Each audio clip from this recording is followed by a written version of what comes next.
નમસ્કાર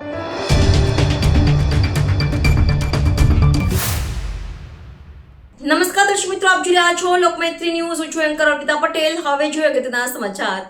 દબાણ હટાવ ઝુંબેશ અંતર્ગત વોર્ડ નંબર 6 અને 7 માં દબાણ શાખાની ટીમ દ્વારા હંગામી દબાણો દૂર કરવાની કામગીરી હાથ ધરવામાં આવી હતી. વડોદરા મહાનગરપાલિકા દ્વારા દબાણ હટાવ કામગીરી અંતર્ગત વિવિધ વોર્ડ વિસ્તારોની અંદર દબાણ હટાવવાની કામગીરી હાથ ધરવામાં આવી રહી છે. આજ રોજ વોર્ડ નંબર 6 અને વોર્ડ નંબર 7 માં હંગામી દબાણો દૂર કરવાની કામગીરી હાથ ધરાઈ હતી. ફતેપુરાથી સંગમ 4 રસ્તા સુધીના હંગામી દબાણો દૂર કરવામાં આવેલી પાલિકાની ટીમ દ્વારા અમુક જ લારીઓને ઉઠાવવામાં આવી હતી અને અમુક લારી તેમજ ગલ્લાઓને છોડી દેવાતા અનેક તર્ક વિતર્કો ઊભા થયા હતા.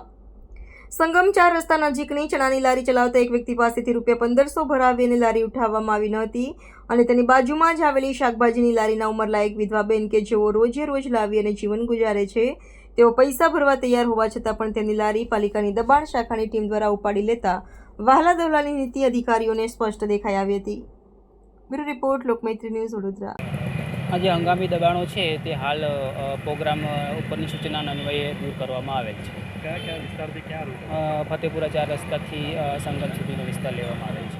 હા, પહેલાં પણ લારીઓ હટાવવામાં આવી હતી, તે છતાં પણ ફરી લાગે છે. હા, જે ઉપરથી સૂચનાઓ છે હંગામી દબાણ કરવામાં આવે છે એ પ્રમાણે પછી પ્રોગ્રામથી દૂર કરવાની કાર્યવાહી હાથ ધરવામાં આવે છે. કેટલી લારીઓ કબજે કરી હતી? હાલ 2 લારીઓ કબજે કરેલી છે અને બીજું બોર્ડ ને એવું બધું કબજે કરેલું છે. શું નામ છે? ગોપાલભાઈ ભરવાડ, ભાડા ક્લાસ, વોર્ડ 6.